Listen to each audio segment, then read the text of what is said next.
Some of the content covered may be graphic in nature. Viewer discretion is advised.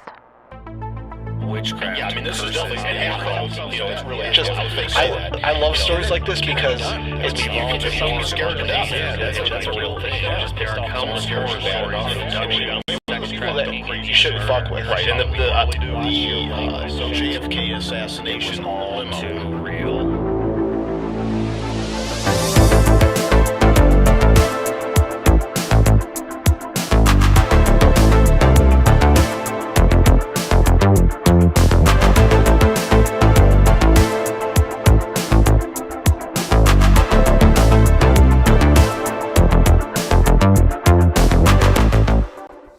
Yeah, good evening, everybody.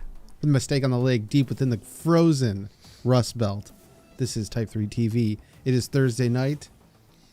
So good morning, good evening, wherever you are, wherever you may be, wherever you're listening. Probably on the replay because there's only one of you in here tonight. Our ratings have seriously tanked.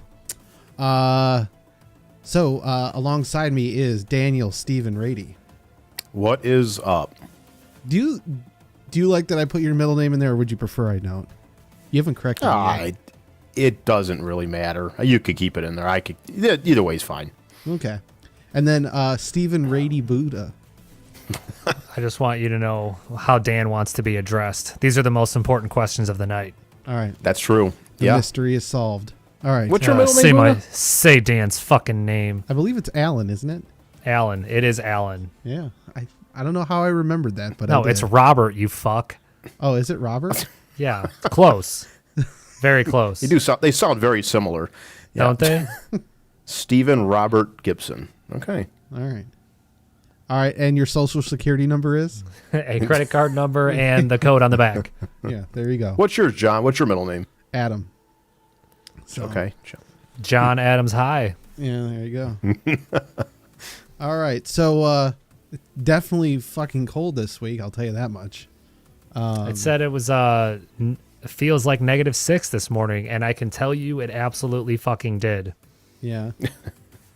Were you? Did you work outside at all today? I was in and out. Ugh, and so bad. Oh my god, it surprisingly felt comfortable by like 4 o'clock, and it was probably like 19 degrees outside. But this morning was just fucking brutal. Yeah, it's funny because I looked at the forecast and we're about to get a 40-degree day coming up here. Yeah, and I'm like, it's gonna feel so much warmer outside. It's gonna be, and then it's just gonna plummet again. So it's supposed to snow overnight again tonight, but at some point we've got to be done with the lake effect. I mean, because the lake has got to be frozen by now. But I don't know. I think it just froze over. Yeah. There's always these really cool pictures of like people that'll go out onto the ice, and they'll go out, I don't know, a couple hundred feet, maybe a couple hundred yards, and they'll take pictures of the city from the ice. And it like looks like they're looking at Cleveland from like Krypton or whatnot. It just looks like snow-covered garbage. Yeah, that too. So, but yeah, so yeah, it's cold. What can I say? Yeah. Go ahead. I was going to say, I mean, I've said it before, but yeah, I was reading that because obviously none of us were around when this happened, but even the weather people say, it's been bad and it's obviously been cold and that, but nothing compares to that blizzard you've heard of the blizzard of 78, right? Yeah. I mean, I've watched old people have posted videos on YouTube of old news recordings that they had, on tape. Mm-hmm. And, it's also kind of cool to go back and watch like news from like the 90s on just like a regular normal day. Somebody just posted, I love doing it. Yeah, it's like Fox News, Fox 8 News, whatever date, 1994. And it's just a normal day in news. Right, and just to see what happened. And most of the shit you don't even care. They don't even care about anymore. Right. So insignificant. So yeah, and then like the Blizzard 78, you see like Dick Goddard with like he there's still no looked 100. Yeah, and there's no screens or anything. He just got like a big billboard type thing that he's pointing, with like writing on it showing the United States. Like there's no screens or green screens or any shit going on no yet. animations or anything like that. Yeah, none. Yeah. And they said 80-mile-per-hour winds that day. That's why there were so many snow drifts, and like cars were covered, houses were pretty much covered. Like it was the worst blizzard ever, I guess. Well, not ever, but in this area. I think everyone in Siberia begs to differ, Dan. I'm sure. Yeah, that's why I corrected myself on that one. They've the last few winters, every year around the middle of October or whatnot, they'll do like the winter forecast or whatnot, and they'll always say that it's going to be worse than what it actually ends up being. And this year I kind of blew it off because they're like, oh, we're going to get a bunch of snow this year. And I'm like, yeah, whatever. And sure enough, this year we actually did get it. I mean, this is the most snow I've seen in a long time. Yeah. At least in my opinion, but say at least the last 10 years. It's only like a couple days. Like, when we were kids, it was every day. Yeah. Yeah. Those were the best. Like, school would get canceled, and then you would just go sled riding. Right. So, they canceled school for people to stay home, and people just went out. Went to the mall and shit. All right. Let's do a couple news articles real quick, and then I have a story for tonight, and I'm sure the two of you do as well. This one's off of livescience.com. X-particle from the dawn of time detected inside the Large Hadron Collider. Did you guys hear about this at all? Nope. So, physicists at the world's largest atom smasher have detected a mysterious primordial particle from the dawn of time. About 100 of the short-lived X-particles, so named because of their unknown structures, were spotted for the first time amid trillions of other particles inside the Large Hadron Collider, the world's largest particle accelerator located near Geneva at CERN. These X-particles, which likely existed at the tiniest fractions of a second after the Big Bang, were detected inside a rolling broth of elementary particles called quark-gluon plasma, formed in the LHC by the smashing together of lead ions. By studying the primordial X-particles in more detail, the scientists hope to build the most accurate picture yet of the origins of the universe. They published their findings January 19th. How do they figure just lead? All right, well, let's try lead. You know what I mean? What element can we just smash together to kind of get an idea of the creation of the universe? I don't understand how they just, spin a wheel and go, all right, today's lead, throw it in there. Just because. Because in all fairness, that's what Jesus would have wanted. Okay. All right. Dan, this one's for you. Your favorite person, GM CEO Mary Barra takes first autonomous car ride with Cruise. It's just surreal. Let's see here. CEO Mary Barra, this is from CNBC.com, testing one of the company's driverless cars in San Francisco, calling it the highlight of her career. Barra took a ride last week in a retrofitted Chevy Bolt EV with Kyle Vogt, founder and interim CEO of Cruise, the automaker.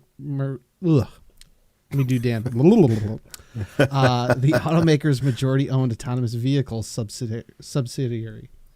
The self-driving vehicle called the Tostada is one of a fleet of driverless cruise vehicles currently operating in San Francisco as the company prepares. What's funny? It sounds like something on the Taco Bell menu. I was just about to say, I thought Taco Bell didn't make those anymore. A tostada. I mean, isn't that that's what I'm reading here? You know what? I haven't actually heard this story, so I'm hearing this for the first time. Yeah. But knowing General Motors, when they're stupid names, it doesn't shock me that's probably what they called it. Well, it's part of this other company that owns it. Cruise. They own Cruise. Yep. That was incredible, Barr says in a video posted on the Cruise's YouTube page, later adding, "This is going to change the way people move in such a positive way. I'm over the moon." Woman's ridiculous. I just can't. I can't. I mean, yeah. The thing is, again, it's driverless cars. I remember I had this conversation. We are not conversation, but we had that story like 2 months ago, 3 months ago when I talked about autonomous cars. And unfortunately, that's where it's going. It's going to go there. It's going to get there at some point. And I don't know. It's too much of an unknown. There's too many unknowns about this whole thing coming up to see where it's going to. How it's successful it's going to be, I guess I should say. Yeah. I just, as a company, I just don't know. I thought for a while there, after the bailouts, I thought GM was doing okay, but every time I read something, I just feel like they're stepping backwards, but that's just me. Yeah, well, yeah, they're doing good profit. They're profitable. They're making money. Their stock is starting to go up. They're doing good as far as that's concerned, but it just feels like the company is it's just, I don't know, man. I don't know how to describe it. It just feels like you said. It's just, there's no creativity. That's all. Yeah, there's just really no creativity. They shrunk the company. They used to be this big mega corporation, and once she got in, they sold off all the European divisions, and it's the incredible shrinking company. They're nothing even remotely close to what they were even 20 years ago, Yeah. Well, I mean, a lot of people like what she's doing, so. Oh, yeah. There's people call her the greatest CEO ever. Yeah, there's people on both sides of the fence. I don't know. I just feel like it just doesn't have this American feel to it anymore. I don't know. Right. And they make the ugliest looking cars on the planet now too. That's one thing that I never thought I was going to say. Some Kia sedans look better, and Hyundais look better than GM products now. Have you noticed the Kia branding has changed over like the last year or so? You mean they don't use the buy one get one anymore? Well, I do remember that, but no, like the logo looks different. Like they've updated it. Yep, they updated their logo. I think in 2019 or 2020. Yeah, they changed it. Yeah, it's a little more. I feel like it's like a little sleeker. I don't know, but I didn't mind it. I thought it was kind of cool. Yeah, it looks like KN.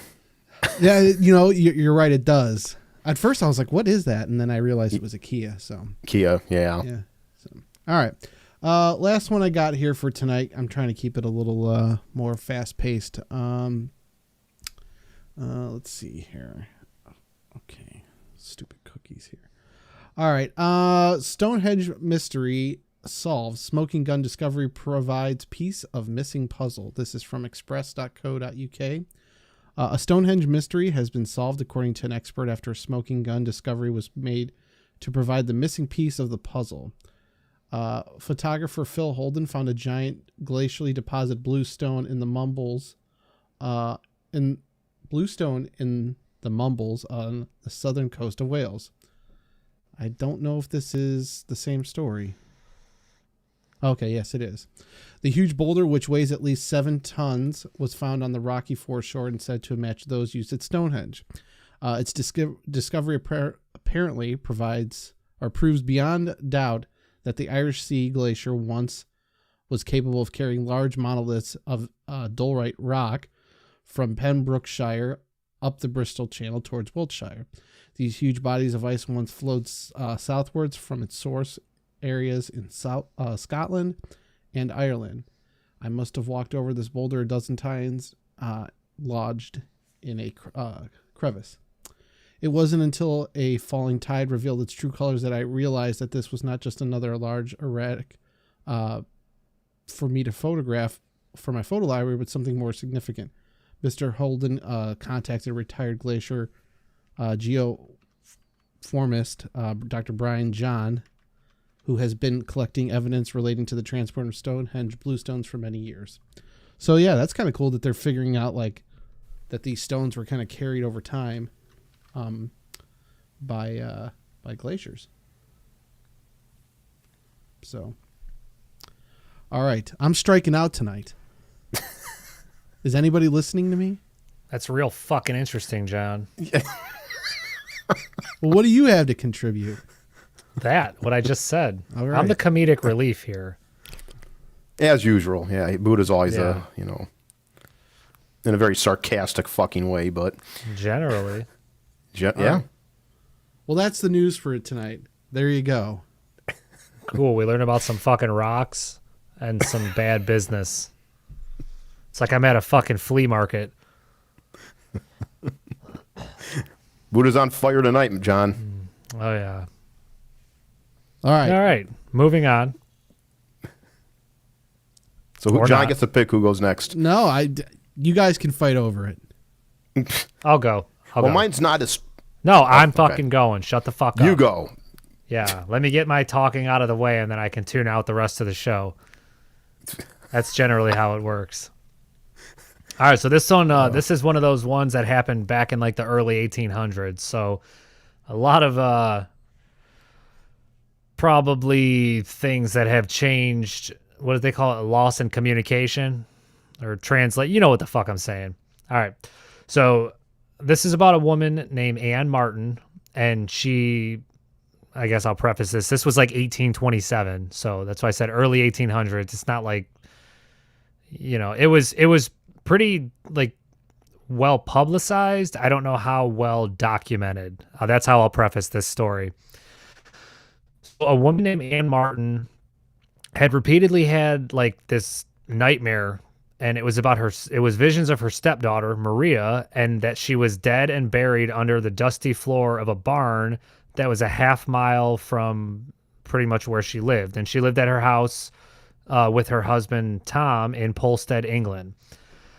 And, you know, at first they just kind of thought it was a nightmare, and it's like, man, I don't know why I'm having this dream. It's just kind of weird. It's a little jarring, but, you know, whatever. It's just a bad dream.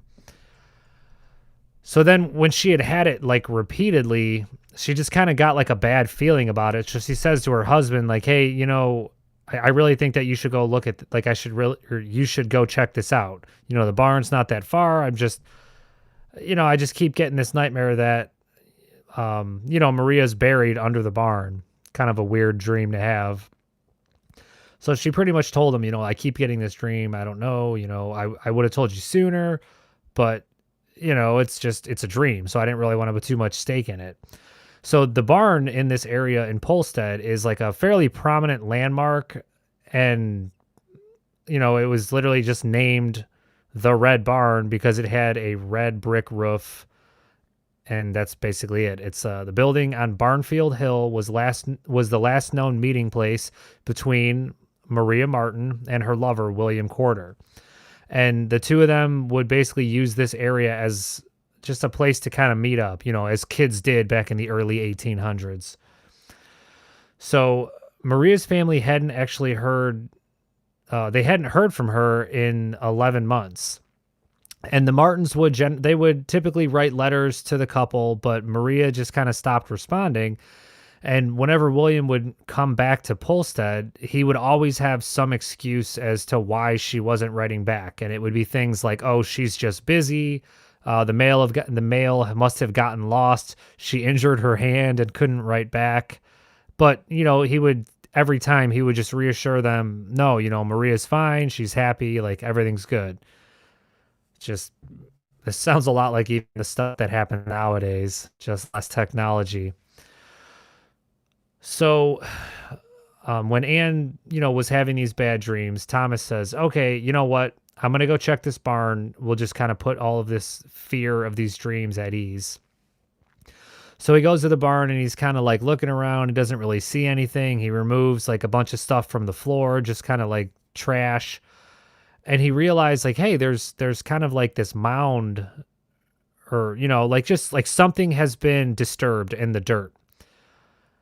And it says, according to one account, Thomas, who was a mole catcher by trade, began loosening the ground with a mole catching spike. And upon lifting up the tool, he had pulled up like a chunk of flesh that had gotten caught on the spike. So after they had come to this realization that, hey, there's something here, Thomas just digs a couple more feet and realizes like, oh shit, you know, there's a body here. So it's just, you know, in a shallow hole, they find a skeleton that was wrapped in a sack, had long hair and a green handkerchief around its neck. So he sees the body and he's like, you know what? We've uncovered this body. I don't want to go too crazy and dig all this up. So we want to get basically get the police involved. So he finishes digging what he had already dug and goes home, and he finds his wife, and he asks Maria, he says, hey, do you remember what color handkerchief that Anne was wearing? And, or, if she was wearing a handkerchief, and what color was it? So this is where I said it's kind of like speculative. It had this conversation actually happen, but regardless, this is how the story goes. So Anne's thinking about it, and she goes, yes, she was wearing like a green handkerchief. I know that's what she had on the day that she left. So now they're like, okay, something's definitely going on. This is probably her. So it says the man that Anne eloped with, or just left with, William Corder, was kind of known around town as just, he wasn't really that good of a dude. He was the son of a wealthy farmer, basically a ladies' man. He was known to forge checks, steal animals from like neighboring farms, and on occasion he actually stole one of his father's pigs and pocketed the money from the sale. It says Real rebel. Yeah. Yeah. Stole me all kind of hogs. Nowadays they just stereo equipment or television. Yeah. Or something. But back then, getting your pigs Hogs. stolen. Getting them hogs. So by some other accounts, this wasn't really the life that he aspired to. And it says he actually he wanted to become a teacher or a journalist, but his father refused to, financially support these endeavors. So instead, Corder just basically had this bank account that was sustained by his petty crimes, stealing hogs. Look at me, stealing TVs. So it says whatever his motivations were, none of that really mattered to Maria. Hang on, this article just got fucked up. Oh, no, I'm sorry. Yeah, so none of that stuff really mattered to Maria, who at this point in time, when they had met, she was a 24-year-old single mother. And her first child was, this is where it gets kind of crazy, was actually William Corder's older brother's kid. So William's brother was banging Maria, got her pregnant, had a baby, and then her first child had died early, but her second child, who was born to a member of the gentry, but had no interest in marrying the daughter of a lowly mole catcher, and this is how it's written, the second child was still alive. So the second father basically would regularly send money to support the child, but, he really had no presence in the life of Maria or the child other than just being somewhat of a financial responsibility to it. So when William returned to Polstead to help his family's farm in 1825 is when Maria met him and just pretty much fell in love with him because he had that silver tongue. And he just kind of showed her like, hey, I can be responsible. I can be there for this kid that even though it isn't mine, I'm here, even though he was probably banging other whatever because he was just kind of like a ladies' man. And that was already known around town. So the same year he came back to town, William Corder's father died. Two of his brothers became permanently hobbled by tuberculosis, which pretty much left William as like the last able-bodied man to run the farm. So around that time when he pretty much took over the farm is when the romance between him and Maria really like came into the full effect. So at first they tried to keep the relationship a secret, but it wasn't happening because by 1826, Maria had become pregnant for the third time. And shortly after that, William proposed to her and they would marry shortly after the baby was born. So 2 weeks after the birth, the baby died. Maria's father and stepmother pretty much just placed the baby in a box, wrapped it in a napkin, and Corder had promised to just bury it somewhere on his own. He also promised that he still wanted to marry Maria, whether she had the child or not. But the only stipulation was because of all of the, rumors floating around, Maria was going to be punished by the police for having a third child out of wedlock, which was actually a crime called bastardy and was punishable by public whipping. So his stipulation was, hey, since you're basically going to be whipped and, chastised for having this third baby, we have to elope. You have to go with me. We're just going to leave. So around noon, May 18th, 1827, William goes to he goes to the cottage and tells Maria, hey, it's time to go. The constable said that he's basically ready to arrest you at any time. So, Maria starts crying. Maria's sister noticed that William was actually carrying a gun, and he said, don't meddle with it. It's loaded. And so at this point, it kind of seems like she was being told to leave under duress, but that was never really brought up. So the whole plan was to avoid capture. William tells Maria to dress in a disguise, handed her a men's waistcoat, a hat, a pair of trousers, and a green bandana. He placed the rest of her clothes in a bag and tells her to meet him at the Red Barn down the road, where she could then dress in her own clothing, and then they would flee to Ipswich and get married. So then William leaves out the front door with Maria, and Maria in disguise leaves out the back, and she was never seen again. So 11 months after she leaves, the police find William Corder married to a different woman running a boarding school for girls in West London. And, the police kind of brought this up to them, and he's like, hey, dude, we're looking for this woman. We thought you were married to Maria. What happened with that? And he tells them, I never knew any such person even by name. So now they're just like, all right, there's some weird shit going on here. So it's the story of this poor girl who's basically a single mother who was seduced by, just a wealthy man with a silver tongue who then lures her to her death with the promise of marriage. So the entire thing that makes the story kind of crazy for the newspapers was that, there's a poor woman whose body was discovered all thanks to a dream. And this is from a magistrate. He basically said, I never knew or heard of a case in my life which abounded with so many extraordinary incidents as the present. And it really appears more like a romance than a tale of common life. So within days of the body's discovery, the area, Polstead, just is crowded with tourists. A bunch of strangers come because they want to see the area, of course, where the body was found, and they want to see everything going on with the trial because this dude's getting arrested. So Corder gets arrested and he's sitting in jail, and Polstead would then be holding a summer fair that they would normally have. And it says it was a summer fair of the ages with amusements that included roving ballad singers, theatrical productions, telling sensationalized versions of the Red Barn murder, which had just taken place.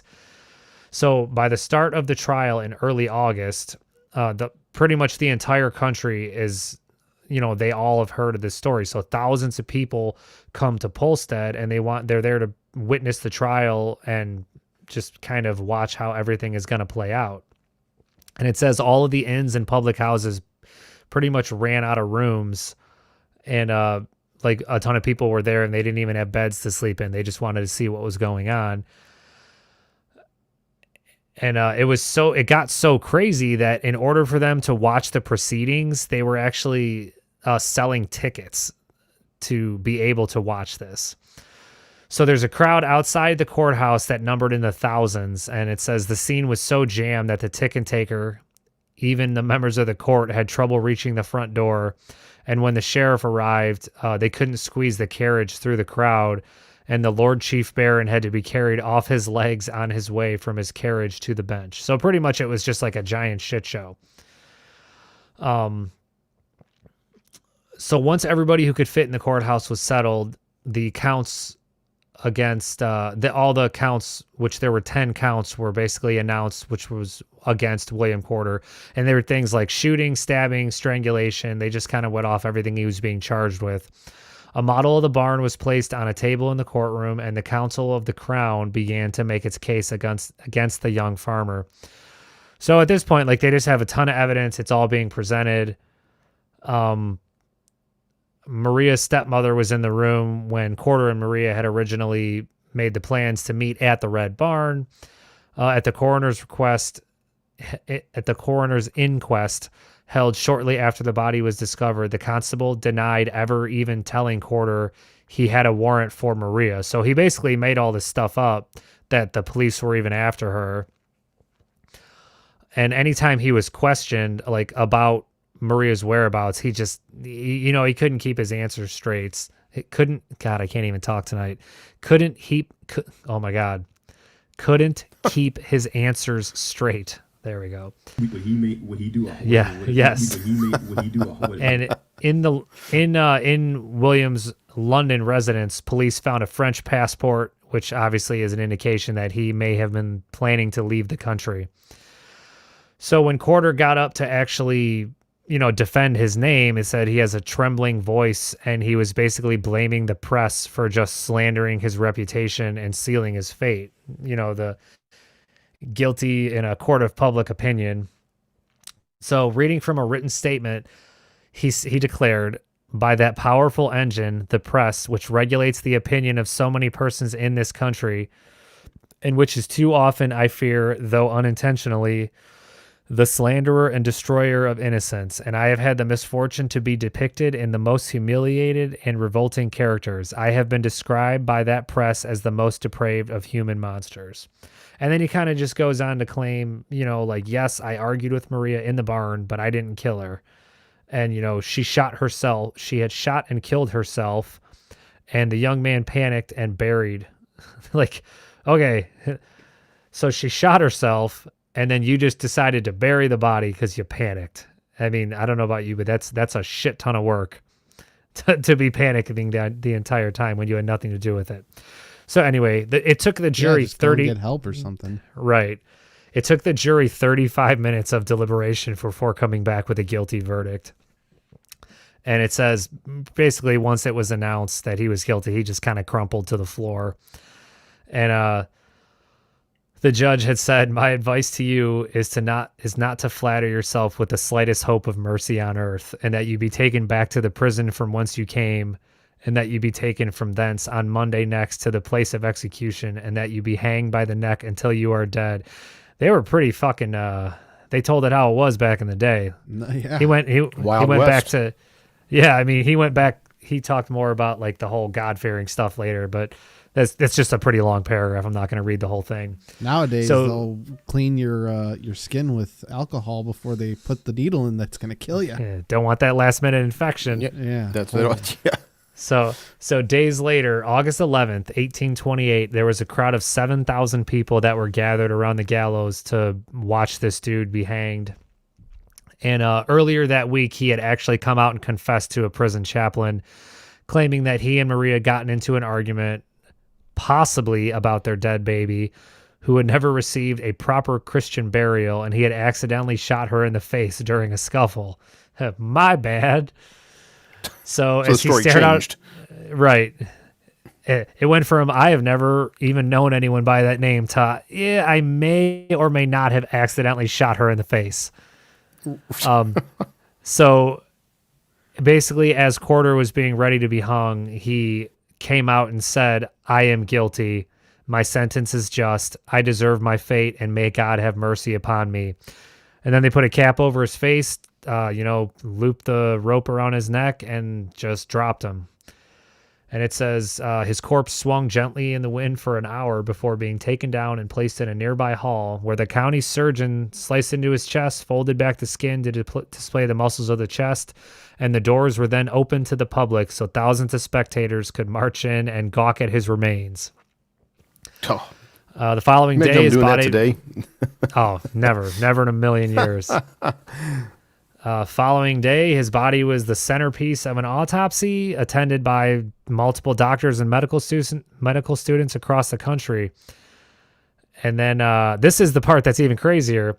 So his organs were removed, per the autopsy, and inspected, and his body was stripped of its skin, which was then tanned and wrapped around the cover of a book chronicling his misdeeds. And in 1846, Punch magazine would cynically joke that murder is doubtless a very shocking offense. Nevertheless, as what is done is not to be undone, let us make our money out of it. And over the next century, the Red Barn murder continued to fascinate the public, becoming a profitable cottage industry for artists and entertainers who wrote songs, poems, plays, all that stuff about it. And then one particular broadside, which was published by the printer James Catnick, sold more than 1 million copies, which is crazy. If that was published in 1846, there's no way that was sold 1 million copies in 46. There's no way. Went platinum. Yeah, right.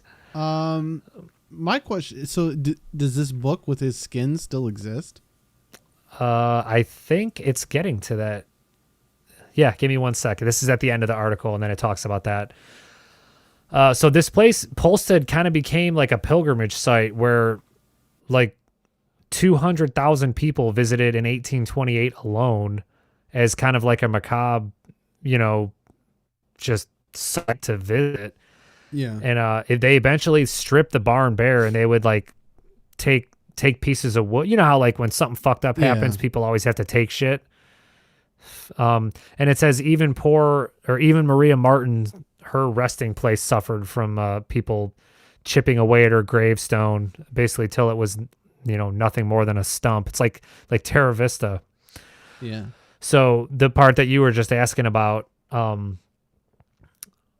the book bound in quarter skin is still stored in the Moyses Hall Museum in Bury St. Edmunds, Suffolk. So yes, at the Cock Inn, where Polstead's coroner carried out his inquest to identify the skeleton of Maria Martin, and that inn is still in operation today. How do you spell that? Yeah. Cock. Really? Yeah. Nice. Cock, like it's Cock space Inn, like it's an inn called Cock. Cock Inn. Can you clarify that spelling one more time, please? Right. But no, I mean, that's pretty much it. So the part of it that it gets kind of crazy is it makes you wonder, like, what are the chances that there was something that was, something that potentially was speaking to the stepmother? Or what is the chances that like this woman just so deeply knew something was wrong that her mind was causing her to have these dreams? Or what if she knew something about it the entire time? I don't know. I think the latter of the three. You think? I think so. Well, she would incriminate herself. Could get herself in trouble if she knew about it, and wouldn't she just keep quiet about everything? I don't know. I mean, what would be the motive for that? Like, why would you keep quiet unless you had a part of it? Yeah. My question is what's with all like the it's like it turned into like a sideshow, like circus. Well, that's because humans are fucked up. But shit still goes on. I mean, but who decides like, okay, well, all right, what are we going to do with them? Well, we're going to hang them. Okay. All right. Then what? Well, we'll put them on display. Yeah. But that's not really going to do much. What else can we do? Well, we'll cut them open. Yeah. I just don't feel like that's enough. All right. Here's what we'll do. Skin him and make a book out of his skin. Yeah. Right. That's the ticket. That's a good idea. Right. Yeah. I just don't know how it goes, that far and nobody was. Of course, it was. Go ahead. I would say, of course, it was the early 1800s. I mean, people weren't civilized like they are now. I mean, you're in the Wild they're so West. Civilized. Well, you know what I mean. They're not. Yeah, that's true. That's questionable too. You're right. Nowadays, even, but yeah, no. Especially then. That was pretty interesting. How'd you stumble upon that? It was like one of these offshoot stories, and I was like, huh. Because I think it said, like, it was actually a news article, and it was just like a very, very brief synopsis of what happened, and it said a murder solved by a dream. And then I looked up like the actual story, and I was like, oh, that's actually pretty interesting. Yeah. I think, I mean, not to say that the dream and whatnot was interesting, but I feel like the stuff that happened afterwards was more interesting. The fact that people, like you said, thought it'd be a good idea to just rap, like, that's like, the shit that horror movies start with. Yeah. Right. There's a conversation that came up not too long ago, I think today or yesterday, but like if you had to be killed by one horror movie villain, which one would you want to be killed by? Or go in a way that you've seen in a horror movie. It's a tough one. Yeah. Get punched off by Jason, like in so Friday the 13th Part 5. Jason takes. Maybe get eaten by the shark in Jaws, right? Too slow. I want it over. It's got to be something quick. Well, you bleed. So how quick you bleed out when a shark bites you? You're gone pretty quick. No, you know what's going on. Yeah, I guess for a few seconds. Yeah. You know, I recently saw for an auction. Sorry to cut you off, Buddha. Some of the blood, like the paint that they used to give the illusion of blood from Jaws, when he blows up at the end, it had gone on auction from someone who collects Jaws props. I was like, oh, that's kind of cool. What were you saying, Buddha? How much did it go for? I didn't see the total, but I was like, I stumbled upon it on looking up some other props, but sorry, I don't have an answer. I can find a lot of those movies use real blood. They used like animal blood, Dan. didn't they? They get the fuck out of here. No, they did. They did in some movies, dude. No, in some. Huh? Yeah, Dan, those are called snuff films. We don't watch those movies. What movies? I am fucking serious. Some movies, I don't know if they're recent. I'm talking in the years past. They actually used animal blood in some of the scenes. What's so hard to believe about that? Did you make one of those movies? No, I didn't make one of those movies, but I'm saying I've read about that. I'm sure they weren't like the high, multi-million-dollar box office hits, but like some of the, maybe some of the B movies and shit like that. They actually used animal blood from what I heard. I don't know if it's true or not, but it would make sense. You put, use animal blood in some. Isn't like fake blood usually made with like cornstarch and food coloring now? Yes, or something like that. Okay, I did find this here. It's on eBay.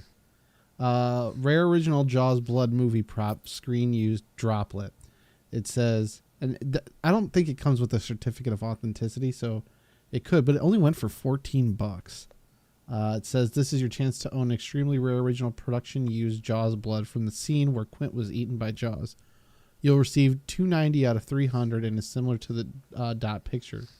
This comes with a bottle shown in the picture that holds original blood that was once owned by special effect artists who worked on the particular Jaws scene. This blood comes with its own numbered COA plastic capsule and mini stand. You could see the photos and an original letter written from the special effects. Oh, so yeah, $14. Shit, I should have bought it. I'm going to bet against you. What's that? It's already sold. I know on Psycho, which obviously was black and white, the original one, they used like chocolate syrup for the blood when she was getting stabbed in the shower. Yeah. You can't say that. It's colored in white.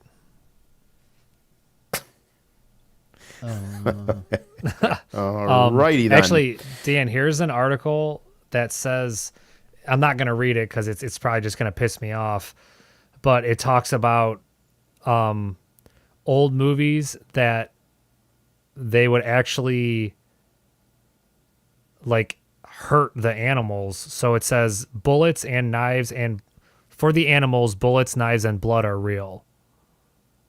So that's pretty fucked. Wait, yeah, but it still doesn't tell you what you were talking about. I can't find anything talking about people using animal blood. I could have swore I read that somewhere. I could be wrong, but I Buddha most of the time it's cornstarch and syrup. That's what I thought. It was something like that. Yeah. So cool. Well, interesting story. Dan, what do you have for tonight? All right. Well, I'm going to kind of definitely change things up quite a bit here and talk about kind of a review of Well, I'll wait for my intro song to go first. All right. Sorry. Right. Yeah. So, and Buddha will not like some of the stuff I have to talk about in this story. I can guarantee that. But I'm going to talk about. So let me kind of back up a second. About a couple months ago, I always look at cars going for sale, different pricing. I'm not in the market for a car right now, but just always like looking at kind of keeping a pulse on what's going on. And for a while I see, because, I love luxury cars, new and old, Rolls Royce. I see them going for, obviously a high price because they're Rolls Royce. But I even saw like a 71 Rolls Royce Silver Spirit going for like $76,000. And, it's a Rolls Royce. But, I started thinking, I kind of got interested in this. I said, I want to know why these cars are so damn expensive. Obviously you could say, well, you're paying for the name. Well, yeah, that's part of it. But that's ignorance to even, that was ignorance to think that. And that's ignorance on my part to even think you're just paying for the name. You are paying for the name, but there's a lot more that goes into it. So I kind of researched these the newer Rolls Royces, at least, to see why these are so expensive. And I mean, do I still think it's worth the kind of money it is? No. Would I pay that kind of money if I was a multi-billionaire? No, I probably wouldn't. But it's still very interesting to go over this. So this is just a little bit of a review on why Rolls Royce, and I'm going to kind of talk about the Rolls Royce Phantom. That is their flagship, the top of the line car. And it'll cost you anywhere from $500,000 to $600,000, depending on, what options you get in it and how much customization that you get done to it. And I'll get into that, why they're so expensive. Do you know how many they usually make a year? Approximately for the Rolls-Royce Phantom alone, it's usually around 1,000 a year, approximately, give or take. Yeah, I mean, and they sell all of them a year? Oh, Rolls-Royce, just to give you an idea, this will piss Buddha off.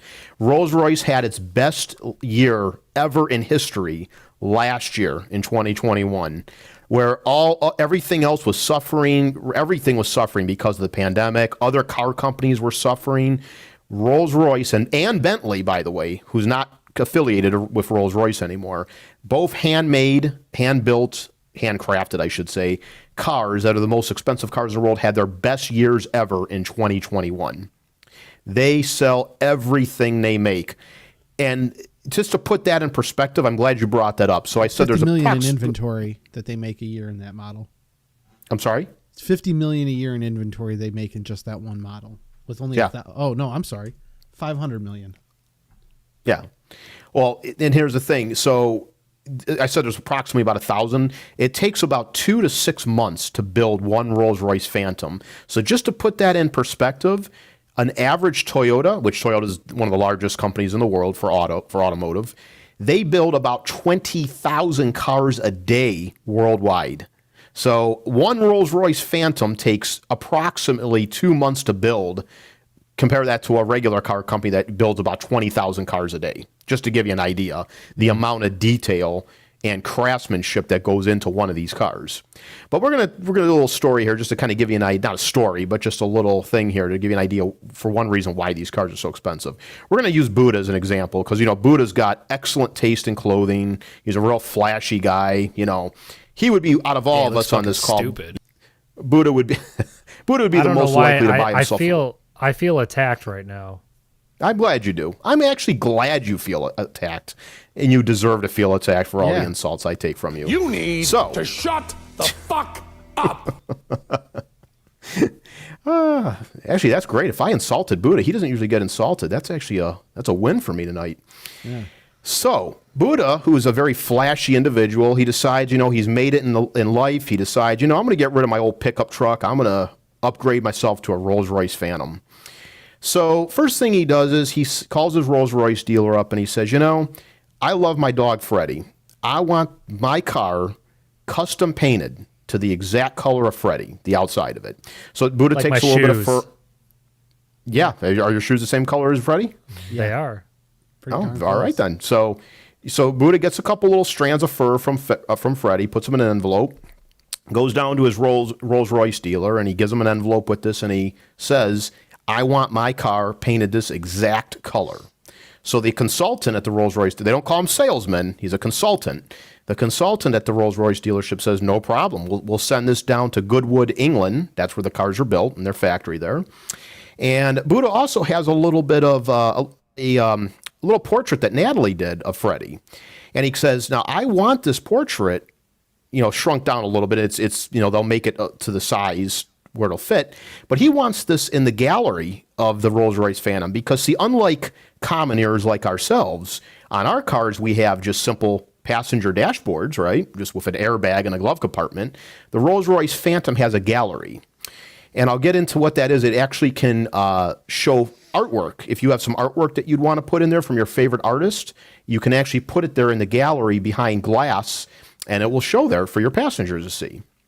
So Buddha has all that done. He puts down, $80,000 or whatever down payment on his car, and he waits, 2 to 6 months for the car to get built because they're going to customize this car to Buddha's exact standards. He also wants Freddie on all the headrests of the car. He wants the name Freddie with a little silhouette of Freddie stitched on each and every headrest of the car and on the armrest by the door panels. So Rolls-Royce goes to work on this. And 6 months later, Buddha drives away in his Freddie mobile, which Rolls-Royce looks like Freddie, the same color as Freddie, rather. A couple months later, he goes, I really wished I would have got a pinstripe on this car. It would have looked so much better with a certain color pinstripe. Well, of course, Buddha's not going to go to AutoZone and pick up some cheap shit pinstriping to put on his car for $5. It's a Rolls-Royce, right? So he calls Rolls-Royce up, who had commissioned, by the way, they use that word commissioned. He commissioned Rolls-Royce to build his car. That's their actual lingo. So Rolls-Royce says, no problem, we'll take care of that. So Rolls-Royce actually sends out a specialist to Buddha's house or home, or I'm not sure exactly how they do it. And this person will actually hand paint the pinstripe. They call it a coach stripe. They don't call it a pinstripe. But they will hand paint the coach stripe on the car. Takes about 3 hours on both sides for this gentleman to do that. And it's all pinstripes are hand painted on the cars. Talk about a steady hand. I mean, you really, you're putting this on a $600,000 car.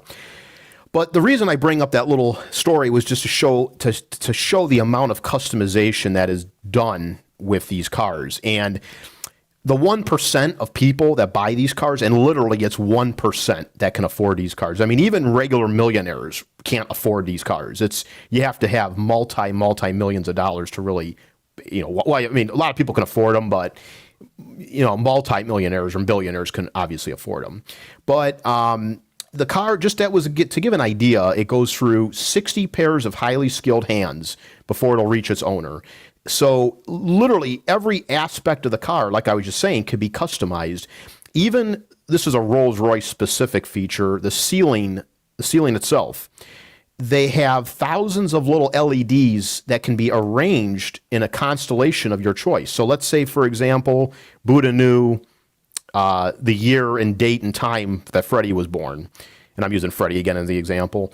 He could actually commission Rolls-Royce to put the star constellation up in the ceiling of the car. So at night, it actually shows, and you can go online right now and look up Rolls-Royce ceiling starlight. I think it's called Starlight Constellation, and you'll see what I'm talking about. It'll show like the different star patterns and constellations that Rolls-Royce will actually customize and put up there for you. If it was like an anniversary date, the date of birth of a person, a child or whatever, just amazing stuff that they do. Now, I know this part Buddha may not like too much, but each Rolls-Royce Phantom takes about 9 hides to build. They don't use cows because cows have stretch marks. They actually use bull hides to build the cars, or to put the interiors in. They're a higher quality leather. Again, they don't have the stretch marks. I guess when cows give birth, they have a lot more stretch marks than apparently a bull does. I don't know. I'm not an animal specialist. I don't know for sure, but that's what I've read. Each set of wood veneers, through the dash and throughout the car comes from a single tree. Now, I know that sucks, but from what I've read, Rolls-Royce does replant every tree they destroy, they replant trees. I'm not a big fan of that myself, but that's the way Rolls-Royce does it. And it's truly an amazing car. The car is hand built, and I was saying it takes anywhere from 2 to 6 months to build it. And the amount of, like I said, the craftsmanship that goes into it, it's not on if you look at photos of a Rolls Royce on an assembly line, it sort of looks like a regular assembly line. But for people that have visited this factory, so it doesn't even look like a factory. It looks like a museum because you don't hear loud machines stamping away and, stuff like that like you would hear in a normal factory. That's how these cars are built. And just to get into that, I was mentioning the gallery there in the front where you could put some artwork if you wanted. And Rolls-Royce will have artwork that they can put in there too if you don't have anything to make it look, presentable. But they make this in what's called a gallery clean room. That's where they actually will put the artwork in there for you. But your first thought is, well, won't dust and won't stuff get in there, and then because of where the glass is, so I can, to fog up or, not be able to see the artwork in there. So the gallery clean room where they do this, I'm reading this here, it contains 4 medical grade positively pressurized spaces. A highly technical sensor continually measures the particulate concentration of each space. Any particulates measuring above 0.001 of micron are detected. A staggering statistic concerning human hair is between 50 to 100 microns in Jesus Christ, I can't talk. You want me to do it? In diameter. There we go. No, I got it. All right, sorry. Yeah, that definitely sounded like me there. There are only 5 associates at the home of Rolls. I'm sounding like Buddha now. At the home of Rolls-Royce trained to operate in the gallery clean room. So with only 2 permitted to enter at any one time, these associates must comply with strict guidelines to prevent possible contamination. No cosmetics, hair products, or deodorants may be used. So, that's where they're putting that gallery in there for whatever kind of artwork that you want put in there. It said the 48 painstakingly crafted wood parts that comprise a Phantom interior take 28 days to produce. Let's see here. So 28 days just to do that. I mean, it's amazing the amount of craftsmanship that goes into these cars. Again, if I had $1 billion, I would never buy a Rolls Royce for one reason is, and I've never known anyone that had a Rolls Royce. I never even sat in one, but I've watched YouTube videos of people that own these cars and even used ones. I'm talking a 15-year-old Phantom because they all look the same. They have a very distinctive look. You do not mistake a Rolls Royce Phantom for anything else on the road. It's a huge car.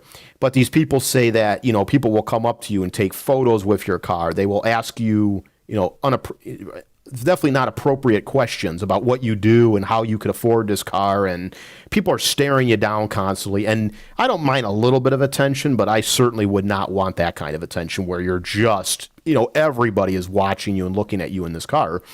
And these cars are a used Rolls-Royce Phantom, 2008.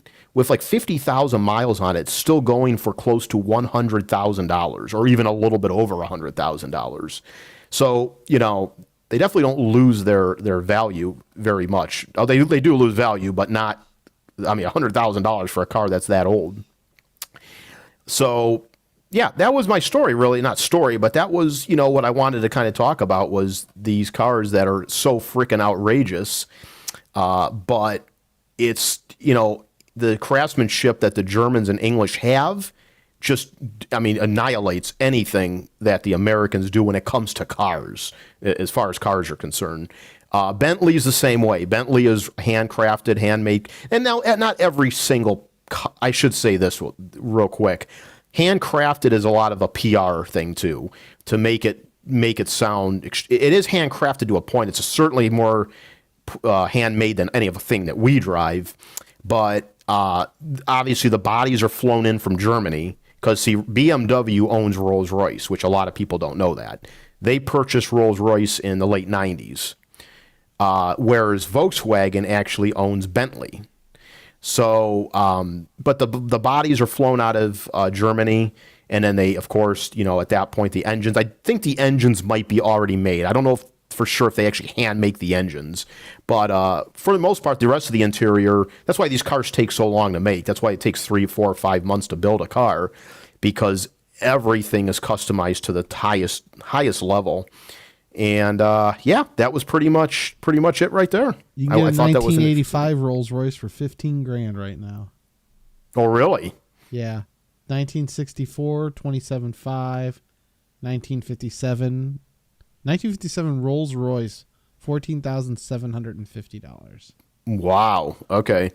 So the one I saw must have been something special or something, because those are a lot more reasonable prices than what I was seeing for some used Rolls Royces.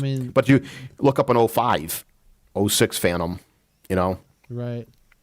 And your jaw will drop, or just anything that's even 10, 15 years old from Rolls Royce is still going to be a house payment. This is also a Beverly Hills Car Club car. Look at 2009 Rolls Royce Phantom, $130,000. Yeah, 2022 Rolls Royce Cullinan. Yeah, so it's this SUV. Yeah, a 33 Rolls Royce Phantom is $30,000. It's a 1933. Yeah, there you go. It's a gangster. Looking. Yeah, I was on eBay. I saw one on eBay. It was a 20, and this boggles my mind. It was a 2022 Phantom. Okay, had 150 miles on it. The person wrote a very quick description. They said, "I bought this new. It's a great car. It's too big for me to drive." So you spent $600,000 on a car, and you didn't realize that it was the size that it was. You put 150 miles on it, and you turn around and sell it. Yeah. I'm looking at it right here on eBay. Are you looking at it? Yeah. Yeah. 150 miles. Yeah. And they said something like, "It's too big for me." The vehicle is drivable and is not regularly driven. Holy shit, though. Yeah, how do you make a decision? It just shows having a lot of money doesn't mean you have brains. Because, how do you make a decision, a financial decision of buying a car of that cost, only to realize that it's too big for me? I didn't, did you not see photos of the freaking car? First thing you do when you go and get that car is you drive around the corner, pick up a McDonald's, and eat a thing of fries in the car and drop a French fry in that thing. Holy shit, dude. All right, so go ahead. Would you ever eat in that car? Me? No. Oh, that's another thing too. The car does have, and I was going to put that in Buddha's story. I was going to say that the back of it, you can get an optional refrigerator in the back of it. It's a small refrigerator between a ice box between the armrest and the back seat. So Buddha could have had plenty of his soda, gluten-free beer. Yeah. I'm curious if I could actually make it look like Fred on the outside, like the sheepdog from Dumb and Dumber. Dude, I'm looking right here. There's a 18 Phantom, like matte black. This car looks sharp as fuck. Yeah, that's another interesting thing. Rolls-Royce is the most mentioned brand in music. Period. Nothing else is ever. Well, yeah, I know. Yeah, but yeah, it's the most mentioned name, and that's the thing. It's got this, and I've read stories which I don't believe, because I've saw conflicting information saying that Rolls-Royce does a background check on you, and they will not just sell the car to anybody, which I think is bullshit, because I've seen some of the owners, people that own these Rolls-Royces, but they say they will not sell them to just anybody. You have to fit a certain persona before they don't care about the money. Then that's a terrible fucking persona if that's what they're selling to. Oh, exactly. Right. So, but yeah, I thought it was interesting. One for under $100,000.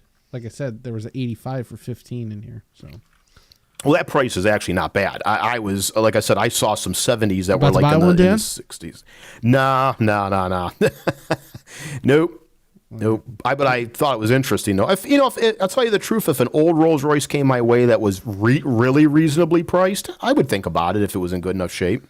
Dan, you won't even leave a tip at a fucking restaurant. That is such bullshit. I leave tips all the time. Even if it's only $1, I still leave a tip. That's terrible. You might as well That's just not true. That's not true. That's I'm definitely curious. I'm curious how much the employees actually make. Yeah, they should be paid a lot of frickin' money because of the amount of work they do. I don't know what they get paid, but I got to imagine it's more than what most people make as far as car.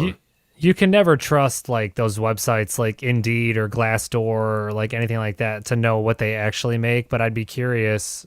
And like, so if you buy a Rolls Royce, you're not just taking it to the fucking shop down the street. You know what I mean? Right. So do they have like Rolls Royce specialty shops everywhere? Because there's not enough of them. From my understanding, you're right, man. There's very few mechanics that will touch a Rolls Royce because of the complexity. These cars, I mean, if you ever get time, go online and look at a YouTube video and look at the technology that this Rolls Royce, the new Phantom, the newer ones have in them, and it'll blow your mind. I mean, the materials in the car, the technology is so far above what most people even have in their houses. It's ridiculous. So to answer your question, no. You have to take it to an authorized Rolls-Royce dealer because most mechanics will not touch it. Not to mention a lot of the parts are just hard to find. Some of the parts are BMW interchangeable because BMW owns Rolls-Royce, but there's so much special shit that is done, like taking a door panel apart. I mean, I was watching YouTube videos where, a mechanic takes about the door apart and there's, 800 pieces to the door to take it apart. Unlike a normal car, you just remove the panel and there you go. There's all your shit. There's like all these, and the thing with the interior of the Phantom is it's unlike our cars that we have. You ain't finding no plastic in that car at all. There's no plastic whatsoever. Nothing's cheap. It's all like the carpet is lamb's wool carpeting in the car, or floor mats, not carpeting, but the floor mats are lamb's wool. Metal, aluminum, real wood. That's what the car is made of. So most mechanics will not touch it. You have to go to a Rolls-Royce dealership. Special computers. Rolls-Royce actually requires a special computer to be hooked up to it because I think it has like 150 modules and computers in it that are operating so many different parts of the car. It's the newer, I'm talking obviously the newer ones, not the old ones, but it's ridiculous. I mean, you obviously, and I find it crazy that you see some of these used Rolls Royce going for, they only have like 4,000 miles on them, 6,000 miles. It's like these rich people make these purchases. They buy these cars, $600,000. They only drive them for, 6,000 miles or whatever, and they turn them in. It's crazy. So how long is the warranty? I think that's a great question. I didn't look that up. I believe it's a 5-year, kind of like a 5-year warranty. 5-year, 50,000 miles. I think it's something like that. I could be wrong. Don't quote me on that. I could be wrong. I never looked that up. I don't remember reading it to be anything spectacular. It's nothing like out of the ordinary of a normal car that I know of. That's a good question, though. Yeah. I looked that up, actually. Well, thank you for that tonight, Dan. Absolutely. All right. Let's see. I have something, but it's 9:00 or just past, almost 10 after. Should I save it for next time, or should I? I don't know. You guys. What do you got? A fucking curfew? No, but I'm trying to keep these around an hour, hour and a half. Well, we haven't hit an hour and a half, so get on with it. You're really pissing me off tonight. You know that? Buddha's salty because of my story about him. Yeah, I know. I still don't understand how that had anything to do with me. What? My story? Yeah. Well, because you were the guy I had to pick on tonight. Really, it just made you equate me to owning a Rolls Royce, which means I'm better than you. Oh, I see. That's ultimately. Right. I mean, how many other people you know would have a fucking car shaped like a Shar-Pei? It'd be a Car-Pei. I think Rolls-Royce would have a problem with that one. They might have to turn you down if you had to actually shape the body of the car. If I'm paying $600,000, you will do what I say. I am the man with the microphone. That is great. Yeah. All right. Let's see. I have two potential up here, and I'm trying to figure out.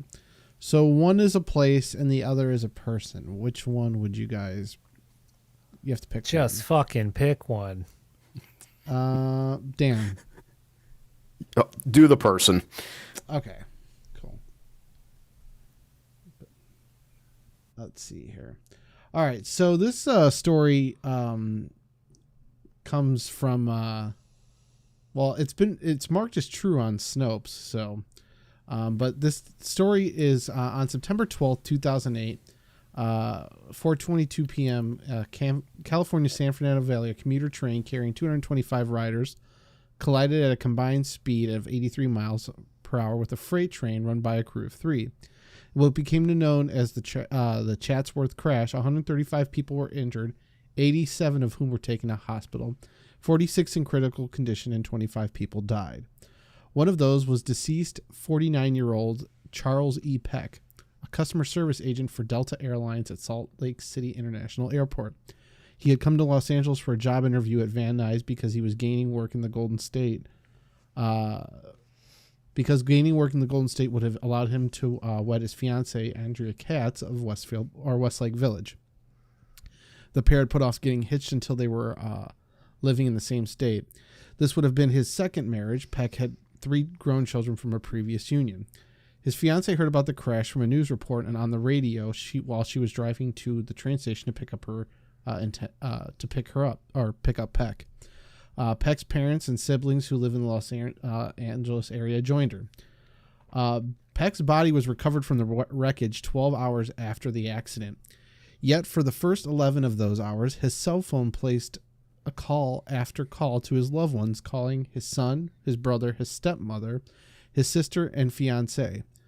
In all, his various family members received 35 calls from his cell phone through that long night. When they answered, all they heard was static, and when they called back, their calls went straight to voicemail.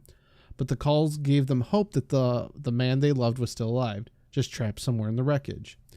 The barrage of calls prompted the search crews to trace the whereabouts of the phone, though its signal, and to once again look through what was left of the first train, the location of where the calls were coming from. The searchers finally found Peck's body about an hour after the calls had stopped. The one thing to note about this story, though, is that Charles Peck died on impact. So, yet long past his death, his cell phone had continued to reach out to many of those he cared about, and ultimately led rescuers to his mortal remains. Ironically, and tragically, another cell phone may have played a pivotal role in causing the Chatsworth crash, the deadliest in Metrolink's history. Preliminary investigations revealed that the engineer running the commuter train had failed to heed a signal light instead of impelling his train onto the single track where the Union Pacific freight train coming from the opposite direction had been given the right of way. According to teens cooperating with the investigation, they had been exchanging text messages with that engineer as the train left the station and received a final text message from him just before the collision, 22 seconds before impact, according to the preliminary timeline worked out by the National Transportation Safety Board. So, but yeah, so this train crashes, the guy dies on impact, yet his cell phone calls family members and loved ones for 11 hours. And then an hour after his body was found, the calls stop. That's kind of odd. I mean, I was going to say initially if it was one person, like if the call just, like we'll say, went out to one relative and just kept calling that same relative, I would just say it was maybe some weird malfunction of the phone because the phone was damaged in the wreck. But if it was dialing out to different people, that's rather unexplainable. Yeah. Did it say like if the calls were answered though? They said, yeah, that every time they answered the call, all they heard was static. And when they called back the phone, it went straight to voicemail. So there was no actual interaction. No, just a call, an answer, and then static. So. And then when they called back, it was as if the phone was off. Correct. And What if they Snopes were says just- this is true, so What if, Snopes is very reliable. I'm just saying. What if they were just wrong and he didn't die on impact, though? I mean, judging by the accident, they're saying that, I mean, yeah, I guess, but... I mean, there's literally people that have fallen out of a plane that destroyed in midair and survived. You know, I mean, like, just saying, looking for plausible reasons. Yeah.